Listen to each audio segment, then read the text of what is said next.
सुनबाई, आज माझी तब्येत बरी नाही, थोडा आराम करायचा आहे, मधुजी शांतपणे म्हणाल्या. ते ऐकताच सून संतापली आणि तडकून म्हणाली, कशासाठी ठेवलं आहे तुम्हाला या घरात? चेहरा बघायला? आम्ही तुम्हाला खायला देतो, राहायला छप्पर दिलं आहे आणि एवढंसं कामही नाही होत तुमच्याकडून. हे ऐकून मधुजींच्या डोळ्यात पाणी आलं. त्यांनी काही उत्तर दिलं नाही, फक्त मनात प्रार्थना केली, देवा, ज्याचं मन तू मऊ करू शकला नाहीस त्याला समजावून घेणं तुझ्याच हातात आहे. काळ पुढे सरकला.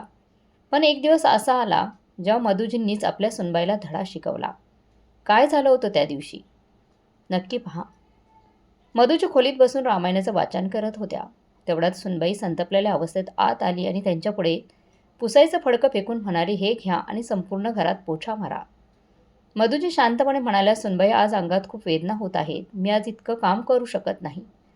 हे ऐकताच संजनाचं डोकं फिरलं. तिने कोणताही विचार न करता जवळचा झाडू उचलला आणि सासूवर तुटून पडली. आज तुमचं सगळं दुखणं बरं करून टाकते मी, ती ओरडली. मधूच्या वेदनेने ओरडत राहिल्या, पण सुनबाईला काही फरक पडला नाही. इतकी मारहाण केली की त्यांच्या उजव्या हाताचं हाड मोडलं. त्या रडत कोसळल्या. रात्री मुलगा घरी आला तेव्हा संजना त्यालाही भडकवू लागली.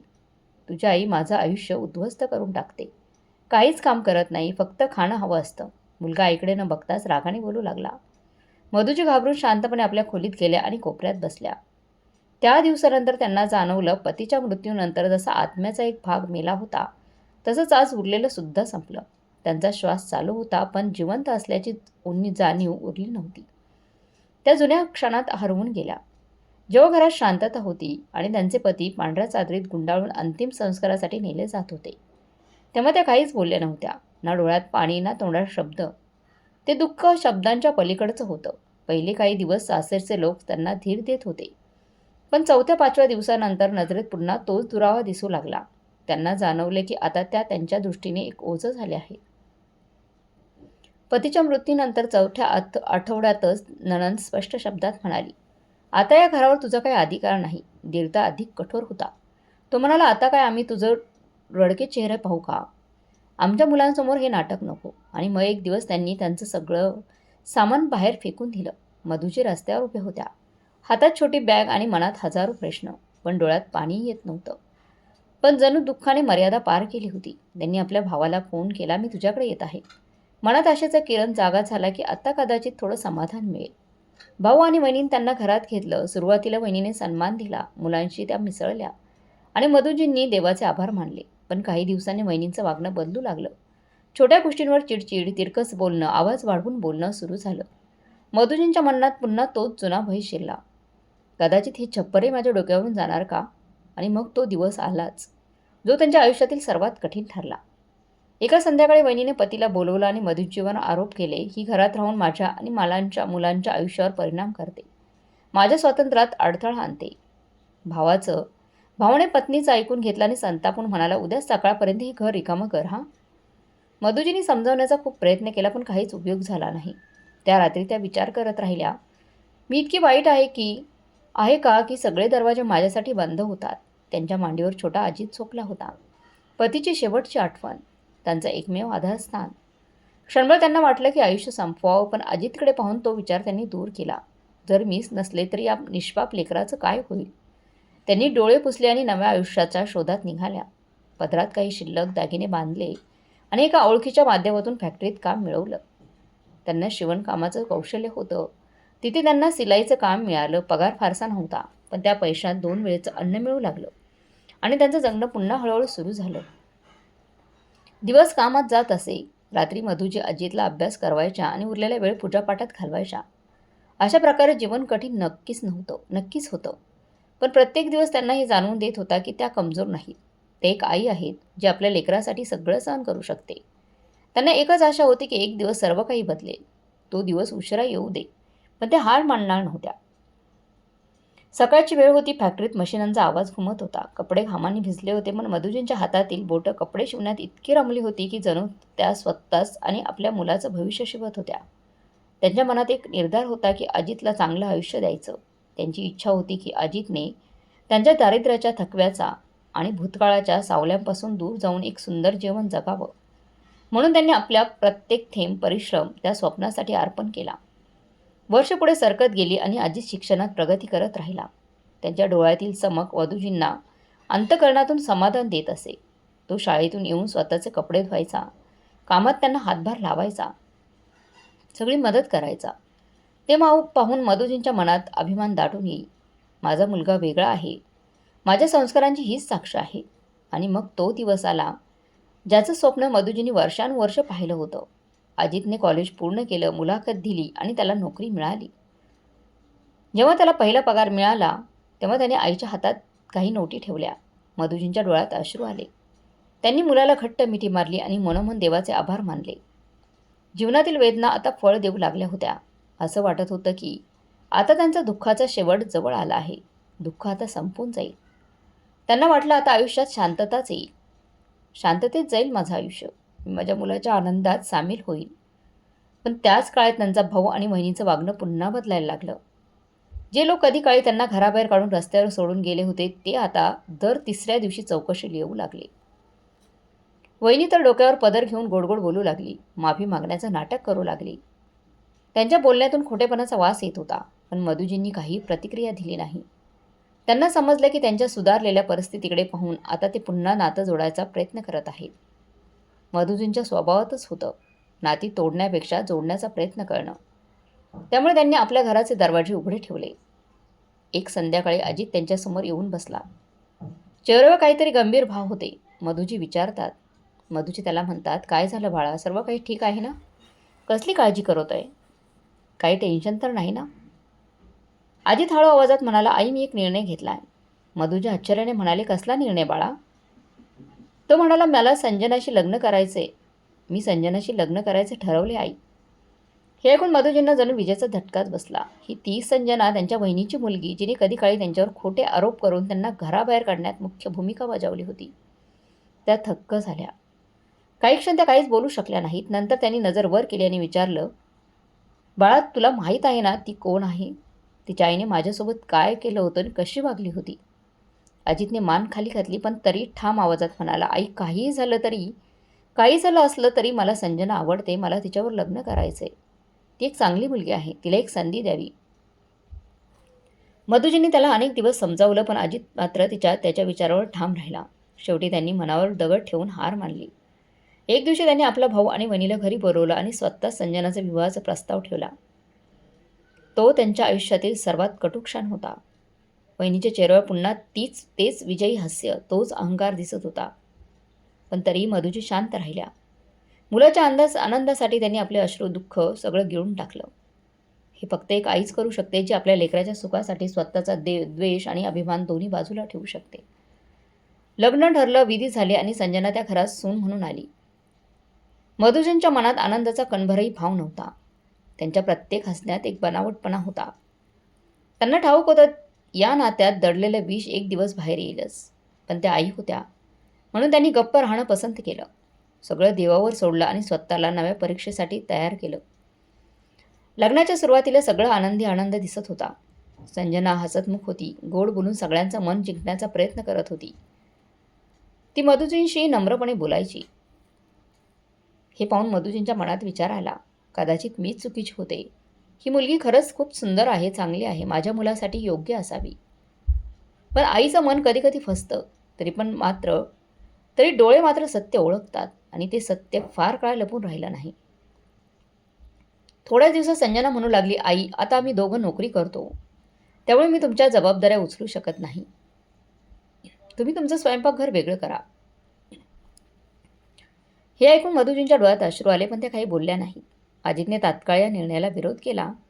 आत्ताही शक्य नाही. अजितच्या या उत्तरामुळे संजनाच्या मनात मधुजीबद्दलची रागाची ठिणगी पेटली. तिच्यामध्ये मधुजीच म्हणजे तिच्या सासूबाई तिच्या सुखाच्या आड येत होत्या. घरातील तिचं वागणं हळूहळू बदलायला लागलं. एक दिवशी मधुजी स्वतःसाठी गरम पाणी करायला गेल्या तेव्हा पाहिलं की स्वयंपाकघराच्या दरवाजाला कुलूप लागलेलं होतं. त्या आश्चर्याने अजितकडे वळाल्या आणि विचारलं, बाळा स्वयंपाकघराला कुलूप का लावलंय? अजितने खांदे उडवत सांगितलं, आई संजनाने सांगितले की जेवणाच्या वेळेशिवाय स्वयंपाकघर उघडलं जाणार नाही, फक्त तेव्हाच उघडलं जाईल. मधुजी काहीच बोलले नाहीत पण आतून काहीतरी तुटलं. वाईट वाटलं. तेच ते स्वयंपाकघर जिथे त्यांनी वर्षानुवर्ष आपल्या मुलासाठी प्रेमाने अन्न बनवलं होतं. त्याच्या आवडीच्या प्रत्येक गोष्टी त्या ठिकाणी तयार केल्या होत्या. आज त्या जागेत पाऊल ठेवणं सुद्धा त्यांच्या इच्छेवर अवलंबून नव्हतं. काही दिवसातच घरातील प्रत्येक कोपऱ्यात त्यांचं अस्तित्व नाहीसं होत गेलं. हे सगळं चुकीचं घडत होतं. अजित जे पैसे दर महिन्याला त्यांच्या हातात ठेवायचा ते आता थेट सुनेच्या हातात जाऊ लागलं, त्यांच्या हातात न देता. आता त्यांना स्वतःच्या गरजांसाठी संजनावर अवलंबून राहावं लागलं. तीच आई जिने आयुष्यात कधी कुणासमोर हात पसरवला नव्हता, आज औषधांच्या पैशांसाठी आपल्या सुनेसमोर नजर खाली करावी लागत होती. संजना त्यांना आदेश द्यायची जणू ती कोणी नोकरच आहे. सकाळी उठून संपूर्ण घर साफ करून ठेवा, माझे कपडे धुवून द्या आणि हो, माझ्या सँडल्सही स्वच्छ करा. कधी मधुजींनी थकव्याने काम टाळलं किंवा काही बोललं तर संजनाकडून असे कडवे शब्द निघायचे की ज्यांची वेदना दिवसभर मनात घोळत राहायची. एक दिवशी त्या फार थकल्या होत्या. त्यांनी शांतपणे सांगितलं, सुनबाई आज माझी तब्येत बरी नाही गं, थोडा आराम करायचा आहे. ते ऐकून संजनाचा आवाज थारथार झाला. कशासाठी ठेवला आहे तुम्हाला या घरात? का मी खायला देतो, राहायला छप्परही दिले आणि एवढंही काम होत नाही का तुमच्याकडून? हे सगळं ऐकल्यानंतर त्या क्षणी त्यांच्या मधुजींच्या डोळ्यात पाणी आलं. त्यांनी काही उत्तर दिलं नाही, फक्त मनात प्रार्थना केली. देवा, ज्यांचं मन तू मऊ करू शकला नाहीस त्याला समजावणं तुझंच काम आहे. दिवसेंदिवस त्यांचं मन आणखी तुटत गेलं.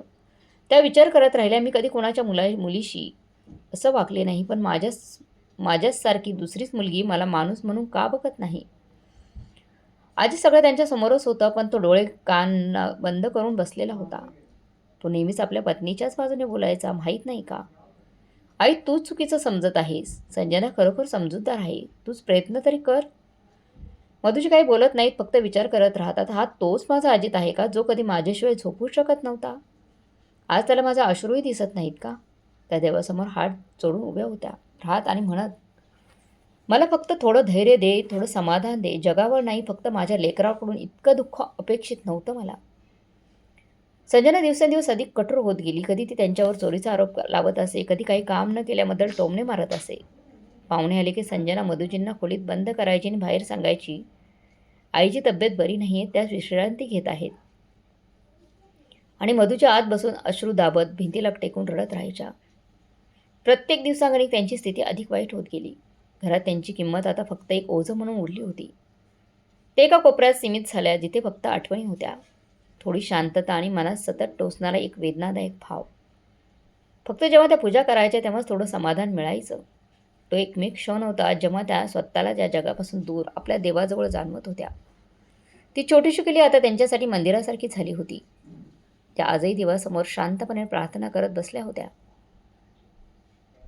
प्रार्थना करत असताना तेवढ्यातच दरवाजा धाडकन उघडला गेला. संजना आत आली. हातात पोछा, चेहऱ्यावर राग आणि डोळ्यात तीच जुनी द्वेषाची भावना, छटा, जी आता कायमची स्थिर झाली होती. मधुजी दचकल्या. संजना ओरडली, हे घ्या पोछा आणि संपूर्ण घर साफ करा. तिने पोछा त्यांच्यासमोर फेकला. मधुजी तिच्या रागीट चेहऱ्याकडे पाहत राहिल्या. बेटी, अगं अंग खूप दुखतंय माझं, आज मी साफसफाई करू शकत नाही. माझी तब्येत बरी नाही आहे. हे ऐकून संजना आणखी भडकली. तिला ना त्यांच्या वयाची जाणीव होती ना एवढंच की ती क्षणी देवासमोर बसल्या होत्या. तिने वायपर उचलला आणि थेट त्यांच्या हातावर जोरात मारलं. वेदनाची तीव्र लाट संपूर्ण हातभर पसरली. ती सिसक्यांचा हात मागे खेळतात, पण संजनाचं बोलणं थांबत नाही. आज तुझं सगळं दुःख न संपवते मी. ती त्यांना मारत राहिली आणि मधूच्या असहाय्यपणे स्वतःला सावरण्याचा प्रयत्न करत राहिल्या. त्यांची पूजा अपुरीच राहिली. डोळ्यातून अश्रू वाहत होते. त्यांच्या मनात आलं, कदाचित देवाची शपथ दिली तरी ते थांबेल. त्यांनी हात जोडले आणि म्हणाला, संजना, देवाच्या नावानं तरी थांब. देवाचं तरी भीती बाळग. मी तुझ्या आईसारखी आहे. पण तिच्या मनात मानवता उरलीच नव्हती. थांबायच्या ऐवजी ती आणखी जोरात ओरडली, अजूनही मेली नाहीस तू. रोज रडत बसतेस, आमच्या आयुष्यातून नाहीशी हो. हे शब्द मधुजांच्या हृदयात बाणासारखे घुसले. त्यांच्या हाताची हाडं तुटली होती. वेदना असह्य झाल्या होत्या. त्या जमिनीवर बसल्या. देवासमोर दिवा अजूनही पेटलेला होता. त्यांनी देवाकडे पाहत कुजबुजल्या, मी सुद्धा तुझीच लेकरं आहे ना, तूच आता मला न्याय दे. त्या बराच वेळ देवासमोर मान झुकून बसून राहिल्या. अश्रू सतत वाहत होते. हाताचा त्रास आता छातीत जाणवू लागला होता. श्वास तपापत होते. प्रत्येक श्वास वेदनेने भरला होता. कसंबसं उठल्या तेव्हा अंगात थकवा आणि अशक्तपणाही होता. संजना निघून गेली होती. दरवाजा बंद होता. त्यांच्या मनात आलं, आत्ता अजितला सगळं सांगावं, पण पुढच्या क्षणी विचार आला, तो माझ्यावर विश्वासच ठेवणार नाही. एकदा आधी जेव्हा तिने फक्त इतकंच म्हटलं होतं की संजनाचं वागणं बरोबर नाही, तेव्हा अजितने तिला समजावलं होतं, "अगं आई, संजना खूप चांगली मुलगी आहे. आई, तू जरा जास्त विचार करते. संजना मनातून वाईट नाही आहे, ती खूप चांगली आहे." मधुजीला माहीत होतं की यावेळी सुद्धाही तसंच होईल, म्हणून त्या शांत राहिल्या. त्यांनी ना जेवण मागितलं ना पाणी मागितलं. फक्त आपला मोडलेला हात कपड्याने बांधला आणि बिछाणावर आडव्या झाल्या. संपूर्ण रात्र त्या शब्दांचा म्हणजे आवाज त्यांच्या कानात घुमत राहिले. ती अजून मेली नाही का? हा तिरस्कार त्या आयुष्यभर विसरू शकणार नव्हत्या.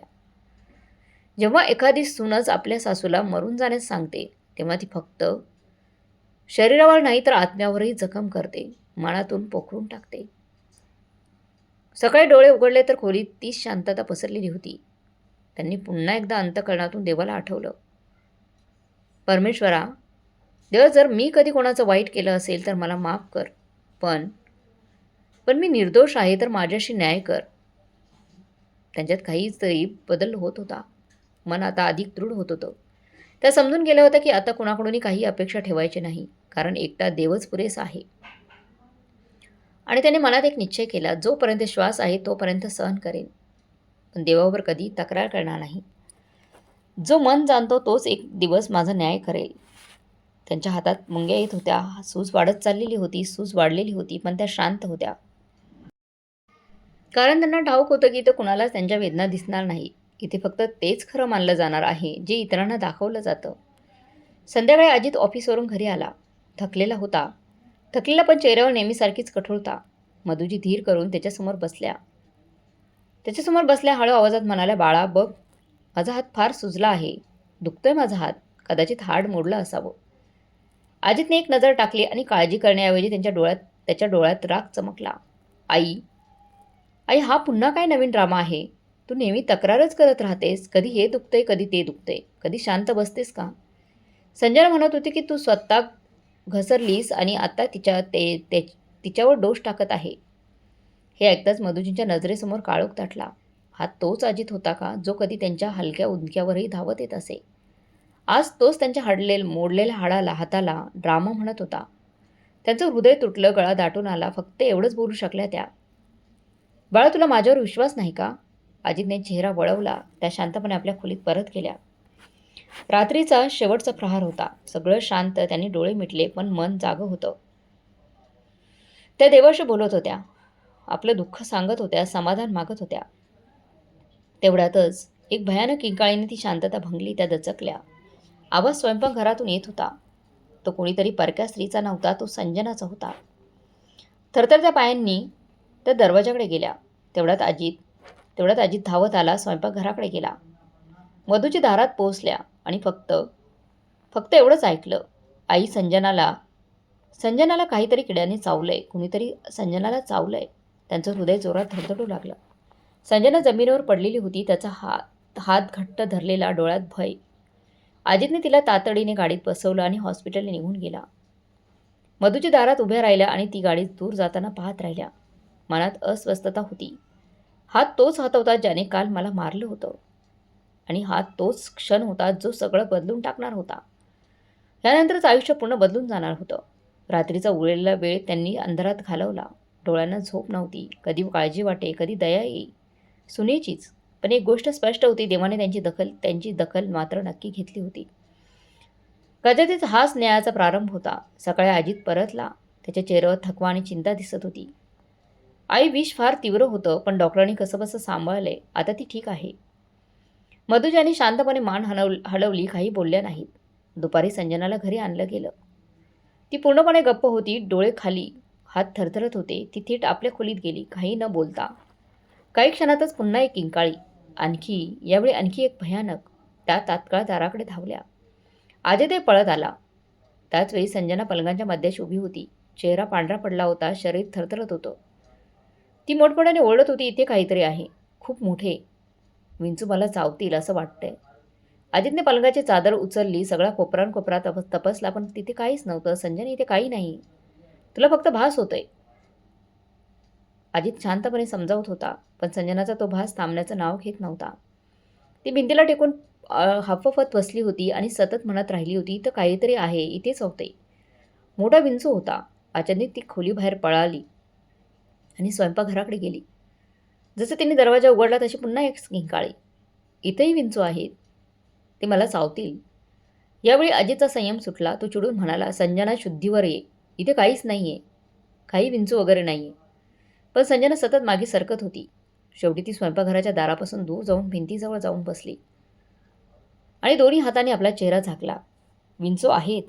यावेळी अजितचा संयम सुटला. तो चिडून म्हणाला, संजना खरंच तू शुद्धीवर ये. इथं काही नाही आहे. पण संजना सतत मागे सरकत होती. शेवटी ती स्वयंपाकघराच्या दारापासून दूर जाऊन भिंतीजवळ जाऊन बसली आणि दोन्ही हातांनी आपला चेहरा झाकला. मधुजी दारामागे उभं राहून हे सगळं ऐकत होत्या, बघत होत्या. त्यांच्या डोळ्यात अश्रू होते.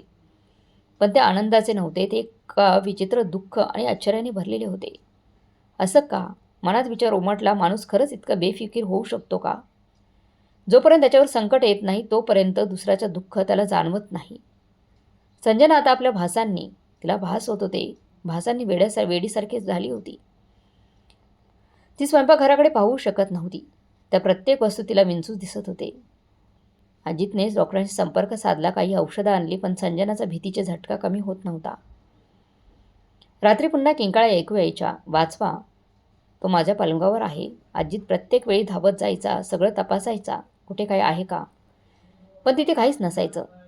आता संजना मधुजींकडे एका नोकराणीपेक्षाही कमी नजरेने पाहू लागली होती. आणि मधुजी मात्र आपल्या डोळ्यांनी अनेक सत्य पाहू लागल्या होत्या. ती सत्य जी पूर्वी ती खोटी समजत होती. त्यांच्या देवाचा न्याय हळूहळू समोर येत होता. संजना जणू एखाद्या स्वप्नाच्या सावलीत जगत होती. ती ना झोपत होती ना खात होती. फक्त एकच वाक्य वारंवार म्हणायची, ते येणार, ते परत येणार, मला चावणार. आणि मधुजी शांतपणे हे सगळं पाहत होत्या. नेहमीप्रमाणे पूजा करत राहिल्या आणि मनात म्हणत राहिल्या, देवा तू खूप मोठ्या अंतःकरणाचा आहेस. तू सगळं पाहतोस, तू नक्की न्याय करशील. तो क्षण आता जवळ येत होता, जेव्हा सगळ्यांचे चेहरे खरे उघड होणार होते. सगळं सत्य समोर येणार होतं. ज्या वेदना त्यांनी भोगल्या होत्या त्या आता सगळ्यांना परत मिळणार होत्या, कदाचित अधिक भयंकर रूपात. संजनाची तब्येत दिवसेंदिवस खालवत चाललेली होती. पूर्वी ती फक्त रात्री किंचाळायची, पण आता तिला दिवसाही भोवती विंचू दिसायला लागले होते. ती म्हणायची, रसोईत आहे, स्वयंपाकघरात आहेत, बाथरूममध्ये आहेत, अगदी अंगणाच्या भिंतीवर सुद्धा. तिच्या डोळ्यात फक्त भीती आणि गोंधळ उरलेला होता. चेहरा पांढरा पडलेला होता. शरीर सतत थरथरत होतं. काही वस्तू हातात घेण्याआधी ती अनेकदा बघायची, झटकायची आणि तरी मागे हटायची. हे सगळं बघून आजीचा धीर संपत चालला होता. तो तिच्यावर प्रेम करत होता, पण तिच्या किंकाळ्या, संशय आणि वेड्यासारखं वागणं, वेडेपणाने तो आटून तुटत चालला होता. तो तिला समजवायचा, संजना काहीच नाही आहे, हे सगळं तुझा भास आहे, भ्रम आहे. पण संजनावर त्या शब्दांचा काहीच परिणाम होत नव्हता. ती उलट चिडून म्हणायची, माझ्याशी खोटं बोलू नकोस. तू आणि तुझी आई मला वेडी दाखवण्याचा प्रयत्न करताय. एक दिवस तर सगळ्याच मर्यादा ओलांडल्या गेल्या. संजना जोरात किंचाळत मधुजींकडे धावली आणि ओरडली, हे सगळं तूच केलंस आहेस ना? तूच माझ्यावर काळी जादू केली आहेस का? तूच माझ्या मागे काहीतरी पाठवलं आहेस. एवढंच नाही, तिने आपली चप्पल काढली आणि मधुजींकडे फेकली. मधुजींनी फक्त मान खाली घातली, काही बोलल्या नाहीत. अजित रागाने तिला थांबवण्याचा प्रयत्न केला तर ती त्याच्यावरही चिडली. तू नेहमी या म्हातारीचाच पक्ष घेतोस, तिचीच बाजू घेतो. तुला तुझी बायको दिसत नाही, फक्त आईच दिसते का? आजीचा चेहरा लाल झाला. तो ओरडला, बस संजना, आता पुरे झाले आता. तेवढं संजनाने आपली पर्स घेतली, कपडे भरले आणि म्हणाली, मी माहेरी जाते. तुला माझी काळजी नाही ना? मग मला तुझी गरज नाही. मधुजी दारामागे उभ्या होत्या. मनात एक विचित्र शांतता आणि वेदनेचं मिश्रण होतं. ती गेल्यानंतर त्या अजितकडे आल्या आणि म्हणाल्या, बाळा, ती तुझी बायको आहे, तिला परत आण. अजितने त्यांच्या डोळ्यात पाहिलं. त्याच्या नजरेत थकवा होता, जणू अनेक वर्षांचा भार वाहत होता. तो शांतपणे म्हणाला, नाही आई, आता मी नाही जाणार. आज ती तुझ्याबद्दल ज्या शब्दात बोलली ते मी कधीच विसरू शकत नाही. पहिल्यांदाच अजित त्यांच्या डोळ्यात पाहून बोलत होता. मधुजींनी जाणवलं की तो आता खऱ्या अर्थाने जागा झाला आहे. त्याने अखेर सत्य पाहिलं आहे. दरम्यान संजनाचे आईवडील हैराण झाले होते. त्यांना समजत नव्हतं त्यांच्या मुलीला अचानक काय झालं आहे. घरी पोहोचल्याच्या काही तासातच ती ओरडू लागली, दाराखाली विंचू आहेत, कपाटामागे आहेत, ते मला सगळीकडे चावायला येत आहेत. आईवडिलांनी वाकून पाहिलं, पण तिथे काहीच नव्हतं. ती भ्रमात अवस्थेत ओरडत होती. संजना जमिनीवर बसून आपले केस ओढू लागली आणि रडत म्हणाली, हे सगळं त्या बाईमुळे आहे. ती माझ्या मागे साया लावून गेली आहे. कधी ती रात्री झोपेतून दचकून उठायची, तर कधी दिवसा भिंतीवर हात मारायची. प्रत्येक तासागणिक नवा भास, नवा भय. शेवटी तिच्या आईवडिलांनी तिला डॉक्टरकडे नेलं, तपासण्या झाल्या, औषधं दिली, झोपेच्या गोळ्या दिल्या, पण काहीच फरक पडला नाही. घरचे आता थकले होते, शेजारीसुद्धा हळूहळू कुजबूज लागले. हीच ना ती, हिने आपल्या सासूला मारलं होतं, आता देवाचा मार बसतोय तिला. अजित काही दिवस तिच्या आईवडिलांशी फोनवर बोलत राहिला, पण आता तेही शांत झाले होते. ना ते आपल्या मुलीला समजावू शकत होते, ना अजितला काही सांगू शकत होते. त्यांची मुलगी घराबाहेर पडत नव्हती आणि घरातील सगळी शांतता उद्ध्वस्त करत होती. संजना आता एक सावलीसारखी झाली होती. अशांत, तुटलेली, अनियंत्रित. आणि मधुजी देवाकडे शांतपणे म्हणत होत्या, आता न्याय झाला आहे देवा, आता तिला माफ कर, तिला शांतता दे. पण ज्या मनाने सत्य नाकारलं त्यांना शांतता लवकर मिळत नाही किंवा कधीच मिळत नाही. संजनाची अवस्था आता पूर्णपणे ढासळली होती. तिला ना दिवसाचं भान होतं, ना रात्रीचा विसावा. रात्रीच्या शांततेत तिच्या किंकाळ्या घुमायच्या, मला विंच चावतायत, मला वाचवा. ती स्वतःचे हातपाय ओरखडायची, चेहरा खसखसायची, डोळे विस्परलेले, केस विस्कटलेले, डोळ्यांवर जुन्या आठवणींची कुजबूज. तीच ती मुलगी होती जी काही महिन्यांपूर्वी गर्वाने बोलत होती, आज स्वतःच्या भानावरही नव्हती. तिचे आईवडील आता सगळीकडून थकले होते. त्यांनी एका बाबाकडे जाऊन झाडफूंक मारून करून घेतली. डॉक्टर बदलले, औषधं बदलली, वैद्य बोलावले, पण काही उपयोग झाला नाही. संजनाची अवस्था जणू एका ठिकाणी अडकली होती. कधी ती पूर्ण शांत व्हायची, भिंतीकडे पाहत राहायची आणि अचानक जोरात किंचाळायची, तो आला, त्याने मला पाहिलं, तो मला घेऊन जाईल. एक दिवस संजनाच्या आईचा धीर सुटला. ती स्वतः ओरडत ओरडली, आता आम्हाला हे पाहवत नाही, कुणी काहीतरी करा, हे काही झालं नाही तर ती आमचं आयुष्य घेईल. शेजाऱ्यांचे कुजबुजी, नातेवाईकांच्या वाकड्या नजरा आणि स्वतःच्या मुलीच्या किंकाळ्याने संजनाचे आईवडील पूर्णपणे कोसळले होते. तेव्हा एका नातेवाईकाने सल्ला दिला, तिला एखाद्या चांगल्या मनोविकार तज्ज्ञांच्या हॉस्पिटलमध्ये दाखल करा, कदाचित तिथं काही इलाज होईल. सुरुवातीला त्यांनी नकार दिला, पण संजनाची अवस्था पाहून तेही विवश झाले. मनावर दगड ठेवून त्यांनी संजनाला सरकारी मानसिक रुग्णालयात दाखल केलं. जेव्हा रुग्णवाहिका दारातून निघाली तेव्हा संजना सतत रडत होती, मला घेऊन जाऊ नका, ते सगळे माझ्या मागे आहेत, ते मला मारून टाकतील. हॉस्पिटलमध्ये पोहोचल्यावर पांढऱ्या गणवेशातील कर्मचारी जेव्हा तिला सांभाळू लागले तेव्हा ती पूर्णपणे अनियंत्रित झाली. ती आपले कपडे फाडू लागली आणि किंचाळून माझं नाव घेऊ लागली, आईला बोलवा, सासूबाईंना बोलवा, मला तिची माफी मागायची आहे. तेव्हा तिच्या आईवडिलांनी माझ्या मुलाला अजितला फोन केला आणि म्हणाले, बाळा, तुझा उपकार होईल जर तू आपल्या आईला सांगशील की ती एकदा तरी येऊन आमच्या मुलीला माफ करून जावी, आम्हाला आमच्या मुलीला माफ करावं. अजितने फोन ठेवला आणि खोलीतच शांत बसून राहिला. त्याने चेहरा हाताने झाकला होता. मधूच्या हळूवार त्याच्याजवळ गेला आणि विचारलं, काय झालं बाळा? तो शांत आवाजात म्हणाला, आई, संजना तुझं नाव घेत आहे, तुझी माफी मागायची आहे. ती म्हणते की तिला तुझी माफी मागायची आहे. ती वारंवार म्हणते की जर माफी मागितली नाही तर मी मरेल. मधुजींच्या मनात एक वादळ उठलं, ही तीच मुलगी का? तिने त्यांना पूजा करताना झाडूने मारलं होतं. तिने त्यांचा हात मोडून विचारलं होतं, तू मरत का नाहीस? आणि आज तीच त्यांच्या पायाशी सुनबाई झुकायला तयार झाली होती. तीच जीभ ती कधी विष उगळायची, आज तीच माफी मागण्यासाठी तडफडत होती. त्यांना भोवळ यावी इतका सारा भूतकाळ डोळ्यासमोर फिरू लागला. हृदय क्षणभर थांबलं. त्यांनी डोळे मिटले आणि मनात म्हणाले, हे देवा, आता निर्णय तुझाच आहे, मी तर तुझी भक्तच आहे. त्यांचं मौन अजितला समजलं. त्यांनी हळूच विचारलं, आई, तुला वाटत असेल तर मी तुला रुग्णालयात नेतो. मधुजींनी नकारार्थी मान हलवली. आता गरज नाही. त्या अंतःकरणातून शाप बाहेर पडला होता. तो जरी स्वीकारला गेला तरी जखमा राहतातच. अजित शांत झाला. कदाचित आता त्यालाही समजलं होतं. काळ्यानं त्याला ते सगळं दाखवलं होतं जे एक आई वर्षानुवर्षे सहन करत आली होती.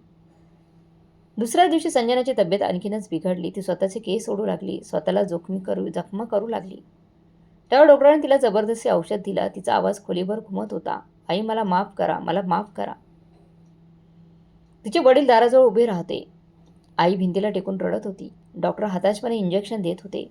मधुजींनी हे सगळं ऐकलं, सगळं जाणलं, पण मनात एक विचित्र शांतता होती.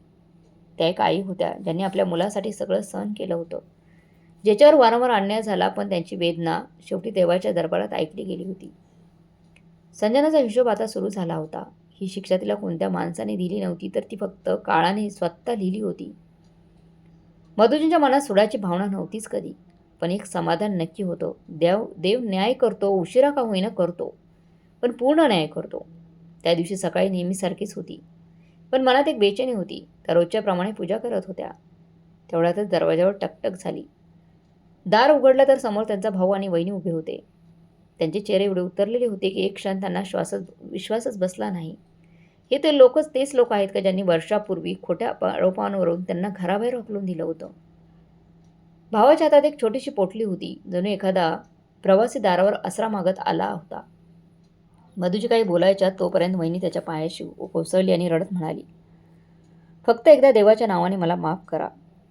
मधूजी एका दगडासारख्या थिजल्या, शांत राहिल्या. ज्यांनी आयुष्याचा सर्वात कठीण क्षण त्यांच्या हात सोडला होता, आज त्या त्यांच्या पायाशी रडत होत्या, भीक मागत होत्या. मधूजी काहीच बोलल्या नाहीत, फक्त तिला पाहत राहिल्या. तिच्या डोळ्यातून वाहणारे अश्रू, कापत असलेले हात आणि चेहऱ्यावरची लाज हे सगळं पाहून मधूजी अनेक वर्ष मागे गेल्या. भाऊ पुढे आला. त्याच्या डोळ्यातही पाणी होतं. आवाज गहिवरलेला होता. तो म्हणाला, ताई मला माफ कर, मी तुझ्यावर विश्वास ठेवला नाही, तुला कायम दोष दिला. मी माझ्या डोळ्याने सत्य पाहण्यास नकार दिला. पण आता संजनाची अवस्था पाहून सगळं स्पष्ट झालं आहे. ती जी सहन करते ते तुझ्या शापाचंच फळ आहे, तुझ्या आतल्या वेदनेचं उत्तर आहे.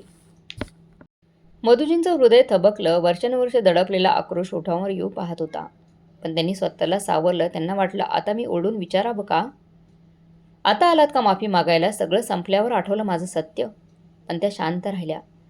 त्यांच्या आईने शिकवलं होतं, सत्य बोलून नाही, सत्य सहन करून जिंकायचं असतं. बहिणी अजूनही रडत होती.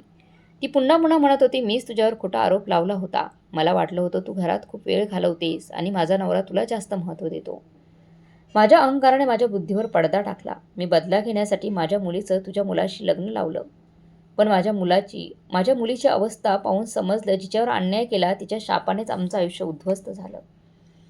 तिचे शब्द मधुजीच्या मनाला भिडले. पण जखमा खूप जुन्या होत्या. प्रत्येक शब्दासोबत जुन्या आठवणी पुन्हा जिवंत झाल्या. तो संध्याकाळचा क्षण जेव्हा भावाने त्यांना घराबाहेर टाकलं होतं, ती रात्र जेव्हा त्या अजितला मिठी मारून रडल्या होत्या, तो दिवस जेव्हा त्यांनी कारखान्यात घाम करून मुलांची फी भरली होती. आता त्यांचा भाऊ पुढं आला. त्याच्या खांद्यावर हात ठेवला आणि म्हणाला, जगाचा बदला या जगात मिळतो. आज मी माझ्या मुलीला तुटताना पाहिलं आणि समजलो, तुझ्याबरोबर जे झालं ते फक्त अन्याय नव्हता. ते एक फार मोठ्या अन्यायाची गोष्ट होती. मला लाज वाटते की मी माझ्या बहिणीला ओळखू शकलो नाही. मधुजींनी डोळे मिटले आणि मनात देवाचे आभार मानले. त्या देवाचे जो सगळं शांतपणे पाहतो, जो उशिरा का होईना पण सत्य उघड करतो. मधुजींनी दोघांनाही बसायला सांगितलं, पाणी दिलं आणि शांत आवाजात एवढंच म्हणाल्या, माफी मागण्यापूर्वी जर मनापासून पश्चाताप असेल तर देवही माफ करतो. मी तुम्हा दोघांनाही मनापासून माफ करते. त्यांच्या या शब्दांनी वहिनींचा पान फुटला. त्या मोठ्याने रडू लागल्या आणि म्हणाल्या, काश हे सत्य मला आधी समजलं असतं तर आजचा हा दिवस पाहावा लागला नसता. त्यांचा मुलगा अजित दाराजवळ उभं राहून सगळं ऐकत होता. त्याच्या चेहऱ्यावर एक वेगळी शांतता होती. तो आता सगळं समजत होता, जे त्याने वर्षानुवर्ष दुर्लक्ष केलं होतं. मग संजनाच्या तब्येतीबद्दल बोलणं सुरू झालं. वहिनी म्हणाल, ती रात्रंदिवस फक्त तुमचंच नाव घेत असते. म्हणजे जोपर्यंत आईची माफी मिळत नाही तोपर्यंत मला शांती नाही. मधुजीने एक खोल श्वास घेतला आणि म्हणाला, मी तिला माफ केलं आहे, देवासाठी, माझ्या मुलासाठी आणि माझ्या स्वतःच्या आयुष्यासाठी. पण जे काही घडलं माझ्या आयुष्यात मी कधी विसरू शकणार नाही. त्या क्षणी त्यांच्या मनावर वर्षानुवर्ष साचलेलं ओझं थोडं हलकं झालं. जे कलंक त्यांच्या चारित्र्यावर खोट्या आरोपांनी लावले गेले होते ते आज धुवून निघाले होते. ज्या नजरा कधी त्यांच्याकडे शंकेने पाहायच्या, त्या आज लाजाने खाली झुकल्या होत्या. थोड्याच वेळात ते दोघे निघून गेले आणि मधुजींनी पुन्हा देवाचे आभार मानले. आज त्यांच्या जखमाने साक्ष दिली होती की त्यांच्या देवाने पुन्हा त्यांना सन्मानाने परत दिला होता. त्या दिवसानंतर त्यांचा भाऊ दरवेळी भेटायला आला की त्यांच्या डोळ्यात पश्चातापाचे सावट असायचं. तो त्यांच्या पायाशी बसायचा आणि म्हणायचा, दीदी फक्त एकदा अजून सांग की तू मला मनापासून माफ केलं आहेस. त्याचा हात हलकेच थोपटत म्हणायच्या, मी तुला मनापासून कधीच माफ केलं आहे. पण सत्य असं होतं की काही जखमा माफ करता येत नाहीत. काही जखमा माफ करता येतात, पण त्या कधी बऱ्या होत नाहीत. वहिनी प्रत्येक भेटीत रडतच असायच्या. त्यांच्या ओठावर एकच वाक्य असायचं, जर मी ते खोटं बोलले नसते तर आज हा दिवस पाहावा लागला नसता. पण म्हणतात ना, जसं पेराल तसं उगवेल. त्या संध्याकाळी जेव्हा सगळे शांत दिसत होतं तेव्हा अजितच्या फोनवर एक कॉल आला. फोनवर संजनाची आई होती. आवाज थरथरत होता, बाळा. संजना आता नाही राहिली. अजितच्या हातातून फोन जवळजवळ निसटला. त्याचा चेहरा पांढरा पडला आणि तो थेट जमिनीवर बसला. मधुजी घाबरून जवळ गेल्या आणि विचारलं, काय झालं बाळा? अजित त्यांच्या खांद्यावर डोकं ठेवून रडू लागला. मधुजींच्या डोळ्यासमोर अंधार दाटला. जिच्या अहंकाराने, कटू वागणुकीने आणि अन्यायाने त्यांना फोडलं होतं, ती आता या जगातच राहिली नव्हती. थोड्या वेळाने अजितला सावरून त्यांनी खोलीचा दरवाजा बंद केला आणि देवासमोर हात जोडले. हे देवा, जर माझ्या अहंकारामुळे काही घडलं असेल तर मला माफ कर. मी तिलाही मनापासून कधीच माफ केलं होतं. दुसऱ्या दिवशी संपूर्ण परिसरात एकच चर्चा होती. ही शिक्षा आहे त्या अन्यायाची जी तिने सासूर केली होती. लोक दुःख व्यक्त करत होते, पण म्हणत होते देवाचा न्याय विलक्षण असतो. जो करतो तो भोगतो. मधुजी सगळं ऐकत राहिल्या, काही बोलल्या नाहीत. त्यांच्या मनात मात्र एक शांतता होती, एक अजब शांतता. त्या संजनाच्या मृत्यूसाठी रडू शकल्या नाहीत, कारण ती फक्त सून नव्हती. ती एक आईची मुलगी देखील होती, एक स्त्री होती जी वेळेत समजली नाही. अजित काही दिवस शांत राहिला. त्याच्या डोळ्यात पश्चाताप भरलेला होता. तो पुन्हा पुन्हा म्हणायचा, आई, मी तुझं ऐकलं नाही. तुझ्या वेदना समजून कधी घेतल्या नाहीत. तुझ्या डोळ्यात पाहण्याऐवजी मी बायकोच्या शब्दांवर विश्वास ठेवला. पण आता सगळं संपलं. मधुजींनी त्याला मिठी मारली आणि म्हणाल्या, बाळा, मी आई आहे. आई कधी आपल्या मुलावर तक्रार करत नाही. तुलाही सगळं समजलं, हाच माझा विजय आहे. संजनाचं जाणं म्हणजे केवळ मृत्यू नव्हता. तो एक शेवट होता, एक हिशोब होता, जो काळाने मधुजींसाठी लिहिला होता. तो हिशोब ज्यात वर्षानुवर्षाचा वेदना, संयम आणि शांती आणि प्रार्थना गुंफलेली होती. त्या क्षणी त्यांना असं वाटलं जणू वर्षानुवर्षाचं ओझं उतरलं आहे, पण मातम्यावरली जखमा कधी पुसल्या जात नाहीत. मधुजी अंगणात शांतपणे बसल्या होत्या. हातात चहाचा कप होता आणि अजित त्यांच्या पायाशी बसलेला होता. डोळे जमिनीवर खेळलेले होते. त्यांनी त्याच्या डोक्यावरून हात फिरवला आणि म्हणाल्या, आता आयुष्य नव्याने सुरू करायचं आहे. जुन्या कटू आठवणी मनात ठेवशील तर कधी शांतता सापडणार नाही तुला. अजित त्यांच्या डोळ्यात पाहत म्हणाला, आई, आई, तू माझ्यासाठी स्वर्गासारखी आहेस. तुम्ही मला फार उशिरा समजलं, पण आता समजलं आहे. तुझी सेवा करणं हाच माझा उद्देश आहे. त्या क्षणी मधुजींच्या मनाला खऱ्या शांतीचा अनुभव मिळाला. त्यांनी देवाकडे प्रार्थना केली, हे देवा, जो सत्याच्या मार्गावर चालतो त्याला कधी एकटं सोडू नकोस. आणि जो दुसऱ्यांवर अन्याय करतो त्याला वेळेवर त्याचं प्रतिबिंब दाखव. आता मधुजींच्या मनावरचा बदनामीचा धुरळा पूर्णपणे साफ झाला होता. देवाने त्यांना पुन्हा प्रतिष्ठा परत दिली होती. तो क्षण असा होता जिथे त्यांच्या सात्याचा प्रकाशाने खोट्याचे सगळे थर जळून टाकले होते. ती सकाळ होती जी अनेक अंधाऱ्या रात्रीनंतर आली होती. घरात शांतता होती. अजित त्यांच्यासमोर बसला होता. डोळ्यात वर्षानुवर्षाचं दुःख दाटलेलं होतं.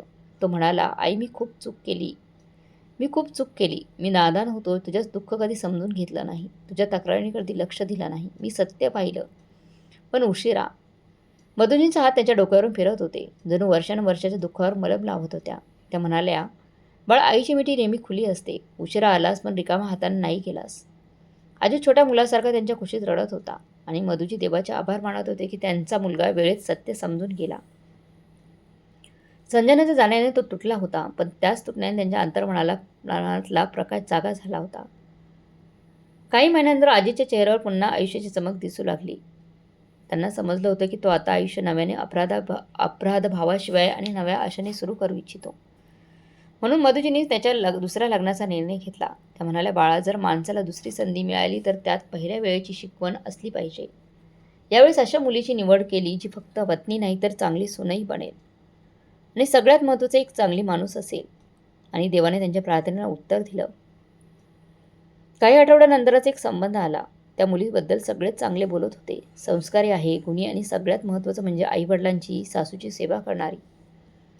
मधुजींचा निर्णय पक्का झाला. लग्न साधेपणाने पार पडलं. नवीन सून अंगणात पाऊल ठेवून मधुजींच्या जवळ आली. तेव्हा त्यांच्या मनात एक अनोखी शांतता पसरली होती. आजीच्या डोळ्यातही समाधान दिसत होतं. आणि मधुजी मनोमन म्हणाले, देवा, तुझे आभार. कदाचित माझ्या मुलाच्या आणि माझ्या आयुष्याच्या नव्या सुरुवातीला आता आणखी आनंदाची साथ मिळेल. नवीन सुनेचं नाव होतं रूपा. ती रोज सकाळी उठून सर्वात आधी मधुजींच्या खोलीत येत असे. त्यांची विचारपूस करी, त्यांच्यासाठी चहा बनवी आणि दिवसाची सुरुवात त्यांच्या पायांना स्पर्श करून करत असायची. त्या प्रत्येक वागण्यात गोडवा आणि आदर होता. घरात पुन्हा ती खुशाली परत आली होती, जी अनेक वर्षांपूर्वी हरवली होती. जेवणाच्या टेबलावर पुन्हा आशा ऐकू येऊ लागला होता. स्वयंपाकघरातून रुचकर सुगंध दरवळत होता आणि अजित आता मधुजींना आपल्या आयुष्याचा अविभाज्य भाग मानू लागला होता. तो संध्याकाळी ऑफिसहून परत आल्यावर मधुजींच्या खोलीत बसून त्यांच्याशी बोलत असायचा आणि म्हणत असे, आई, आज जी शांतता आहे ती कधी नव्हती आपल्या आयुष्यात. आयुष्य पुन्हा स्वतःचं खरं रूप परत मिळवती असं वाटतं. हे ऐकून मधुजींच्या डोळ्यात पाणी येईल. आज त्यांच्या आयुष्यात ती शांती होती ज्याची त्यांनी आयुष्यभर प्रतीक्षा केली होती. त्यांनी एवढं संयमाने सहन केलं होतं, त्याचं फळ आता मिळत होतं. त्यांचा मुलगा बदलला होता. तो आता त्यांच्या दुसऱ्यांवर विश्वास ठेवण्याऐवजी आपल्या आईचं ऐकत होता. तिच्या प्रत्येक बोलण्याचा आदर करत होता. तो आता त्यांच्या त्यागाला केवळ कर्तव्य म्हणून नाही तर कृतज्ञतेने भरलेल्या भावनेने पाहत होता. ती संजना, जिला मधुजींनी कधी आपल्या वेदनेचं दुसरं नाव मानलं होतं, तिचा शेवट आता सगळ्या जगासमोर होता. शेजारच्या बायका जेव्हा त्यांच्या घरी येत तेव्हा नजरा खाली करून म्हणत, "दीदी, तुम्ही जे सहन केलं ते दुसरं कोणी असतं तर कधीच सहन केलं नसतं. कदाचित मेलच असता. तुमच्या संयमाने तुम्हाला वाचवलं आणि शेवट सगळ्यांसाठी एक धडा बनलात." त्या मधुजी फक्त हसत म्हणायच्या, "धडा फक्त त्यांना नाही, मला पण मिळाला देवावर विश्वास ठेवण्याचा, शांततेने सगळं सहन करण्याचा आणि क्षमा करण्याचा." त्यांची नवीन सून रूपा आज त्यांच्याशी चहासारखी एकरूप झाली होती. ती त्यांचं प्रत्येक काम स्वतः करत असे. अजित दररोज त्यांना जाणून देतो की आता त्याने आपल्या आईचं खरंच ओळखलं आहे. तो त्यांना त्यांच्या जुन्या आठवणींपासून दूर ठेवण्याचा प्रयत्न करत असे. पण काही जखमा अशा असतात की त्या भरतात, पण त्यांचे ठसे कायम राहतात. मधुजीने रूपाला सगळं कधी सांगितलं नाही, कारण तिच्या प्रेमावर त्यांना शंका नव्हती आणि त्या नाही इच्छित होत्या की त्यांच्या जुन्या जखमांचा सावली तिच्या आनंदावर पडावी. मी तर सगळ्या स्त्रियांकरता प्रार्थना करते, ज्या आजही मधुजींसारख्या परिस्थितीतून जात आहेत. त्या शांत आहेत, पण आतून शिकत आहेत. माझी देवाकडे प्रार्थना आहे की कोणत्याही मुलीला, आईला किंवा बहिणीला तसं दुःख सहन करावं लागू नये, जे मधुजींनी सहन केलं. कोणालाही आपल्या सन्मानासाठी लढावं लागू नये. कुणाचा संयम त्यांच्यासाठी शाप ठरू नये. ज्यांनी अन्याय केला त्यांना समज द्यावी आणि जो असहाय्य आहे त्यांना धैर्य द्यावं. आज मधुजींना त्यांचा सन्मान परत मिळाला आहे, पण प्रत्येक स्त्री एवढी भाग्यवान नसते. हे सर्व त्यांच्या देवाच्या कृपेने झालं होतं. देवाने त्यांना सगळं परत दिलं आणि मधुजी त्यांच्या अखेरच्या श्वासापर्यंत त्या देवाच्या ऋणी राहतील. मित्रांनो, या कथेतील संजनाला वरून जे फळ मिळालं त्याबद्दल तुमचं मत काय आहे? कमेंट करून नक्की सांगा. आणि कथा चांगली वाटली असेल तर लाईक, शेअर, सबस्क्राईब नक्की करा. भेटूया पुढच्या कथेमध्ये. तोपर्यंत धन्यवाद.